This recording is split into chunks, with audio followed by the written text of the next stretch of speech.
Diferente de como muitos vilões em mídia costumam dizer, na natureza não prevalece a força, mas sim o mais apto. Foi assim que nós humanos ficamos no topo da cadeia alimentar. Não somos os animais mais fortes, nem os mais rápidos, não podemos voar, nem respirar embaixo d'água, mas com nosso intelecto e nossa grande capacidade de nos adaptarmos a novos ambientes, rapidamente subimos na cadeia alimentar e desenvolvemos um certo senso de superioridade como espécie. Perdendo nossos predadores naturais, o homem acabou virando o lobo do homem.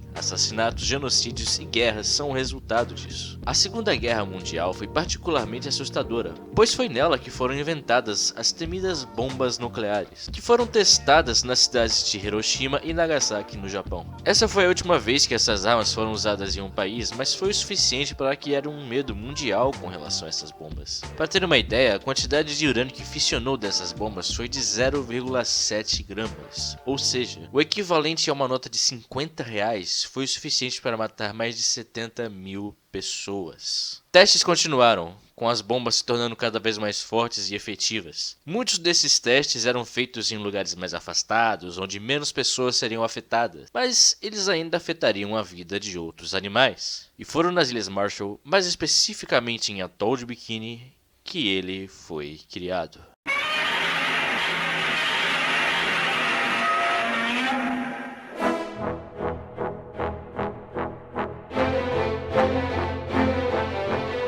Godzilla é uma criatura que é o maior simbolismo da força imparável que são as armas nucleares. Fãs de terror costumam falar de como Jason ou Michael Myers nunca morrem, não importa o que acontece, mas nada chega ao nível do Godzilla. A gente tá falando de uma criatura que tomou o equivalente a um meteoro na cara e não sentiu nada. Claro, o quão forte ou durável ele é depende de cada era e de filme do Godzilla. Sim, Godzilla tem eras, com diferentes Godzillas. É quase que nem heróis que mudam de força e poderes dependendo do autor. Mas uma coisa que nunca muda é o nível do seu poder. Como ele serve para representar a única arma capaz de aniquilar o ser no topo da cadeia alimentar, ele sempre é apresentado como o mais forte ser em seu filme, com poucos chegando perto. E os poucos que chegam perto se arrependem de terem ido longe demais na batalha e não desistindo mais cedo. Você deve estar se perguntando, mas ô Myodiga, por que você está falando de Godzilla hoje? Qual é o seu ponto?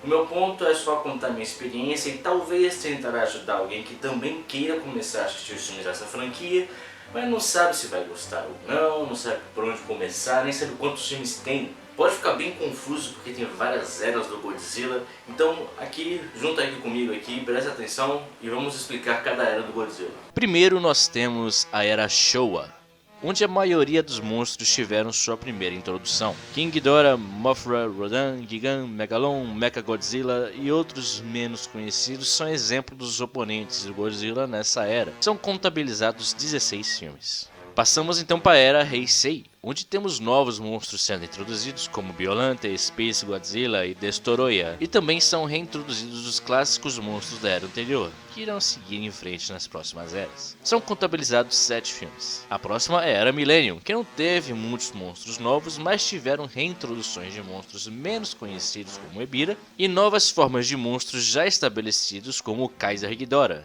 E não é Kaiser Cerveja. Inclusive no último filme dessa era aparece o Godzilla americano e ele morre em 1 segundo. Essa é a melhor cena da história do cinema. São contabilizados então 6 filmes. E a mais nova era, a Reiwa, onde por enquanto só temos o Shin Godzilla, inclusive dirigido pelo criador de Evangelion, e o novo filme Godzilla Minus One. São 2 filmes. No total então são 31 filmes. 31 filmes. Isso porque eu nem citei os filmes americanos ainda. Que se você for contar essa desgraça de filme aqui, são 35 filmes do Godzilla. Você deve estar se olhando para isso e falar, 35 filmes deve ser uma das franquias com mais filmes que tem, né, no cinema. Deve ser uma das maiores, né? E não é uma das maiores, é a maior. Com a franquia com mais tempo de vida, com maior quantidade de filmes. Mesmo com um grande hiato que teve em Godzilla, ainda é a franquia com maior quantidade de filmes que tem. Mais próximo disso que eu pesquisei, que eu encontrei, é a Marvel, que tem 33 filmes. Mas aí é meio que passa, né? Porque a Marvel, desde 2008, eles lançam 3 filmes por ano, entendeu? Eles se preocupam muito mais com quantidade do que qualidade. Não tô falando que todos os filmes do Godzilla são bons, claro, tem uns filmes que são mais ruinzinhos, mas pelo menos todos eles são importantes para a franquia em geral. Agora vai me dizer que Morbius é importante para a Marvel. Então não dá para comparar, mesmo a Marvel alguma hora chegando que vai provavelmente passar Godzilla de tantos filmes que eles lançam, né? É tanto filme desnecessário que eles fazem, que eles estão fazendo basicamente só para poder quebrar recorde. Eles estão fazendo filme filler só para poder quebrar recorde, basicamente. Enfim, como é essa franquia do Godzilla? Eu acho que o melhor jeito de saber se você iria gostar ou não é se você já assistiu Power Rangers ou qualquer outro tipo de tokusatsu e gostou, porque mais pra frente vão ter vários elementos assim em Godzilla. Assiste o primeiro filme se já não assistiu e aí decide se você quer ver mais ou não. Se eu fosse recomendar filmes pra alguém que já assistiu o primeiro e quer ver mais, mas não quer ver tudo, eu recomendaria esses. São bastante, mas nem tanto quanto antes. Neles são introduzidos os monstros mais importantes e te mostram melhor como é que essa franquia trabalha. O Godzilla é muito usado como uma crítica. Isso desde o primeiro filme que ele funciona assim, ele é uma metáfora para alguma crítica da época que eles querem fazer. O meu favorito é o Shin Godzilla, que ele volta às raízes do filme original, que esse filme ele quer fazer uma crítica ao quando teve terremoto no Japão em 2011, em Fukushima, que teve até o reator nuclear que explodiu, e que esse filme eles querem meio que fazer uma crítica ao governo, falando que o governo podia ter feito mais para ajudar o povo japonês e eles não quiseram fazer nada. Os personagens humanos servem para isso, servem para poder mostrar o quão incompetente o governo japonês foi. E o Godzilla representa obviamente os terremotos, né, o terremoto, as tsunamis que teve e a explosão nuclear que teve do reator em Fukushima. Ele é tudo uma representação dessa época, ele é usado como essa crítica ao governo que foi muito incompetente, que poderia ter salvado várias vidas, mas que não quis, basicamente. Os próprios personagens do filme, quando chegam no lugar onde teve o desastre, eles viram e falam assim, a gente fez tudo que a gente pôde, vamos embora. É basicamente isso, a atitude que o governo japonês teve. Se você prefere mais filmes de briga de monstros e não se importa tanto com críticas e metáforas, eu recomendo assistir então Godzilla vs Destoroyah ou então Godzilla Final Wars, que esses são um dos filmes mais divertidos que tem da franquia, que é mais briga de monstro mesmo, eles não se importam com muita coisa além disso. Claro que para assistir esses filmes tem que ter um prévio conhecimento de alguns outros personagens e monstros de Godzilla, talvez assistir alguns filmes anteriores, mas não é muita coisa, é bem pouco que você tem que conhecer, você não precisa nem assistir, só precisa conhecer os monstros.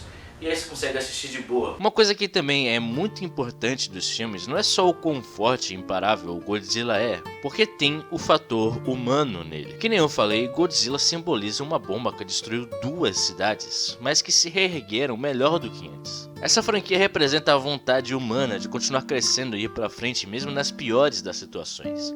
Podemos ser os nossos próprios lobos, mas juntos podemos enfrentar qualquer perigo. Muita gente reclama de alguns filmes focarem demais nos personagens humanos e eles perdem completamente o ponto do que essa franquia quer dar. Pode ser sobre monstros gigantes legais que querem destruir tudo, mas também é sobre nós. A parte humana nesse filme é uma das mais importantes que ela tem. Pela primeira vez, não somos mais a criatura no topo da cadeia alimentar, e quem quer nos substituir é mais destrutivo que nós. Mas não devemos ter medo, temos que enfrentar o perigo não importa qual seja. Mesmo que não derrotem o Godzilla em muitos filmes, pelo menos eles conseguem fazer ele recuar. Então, quando vocês forem assistir algum filme do Godzilla, não se preocupem de estar aparecendo muitos humanos ou ter muitas histórias com os humanos, porque esse é o ponto que o filme quer dar. É que nem fazer um filme de terror e só focar no monstro, só focar no fantasma.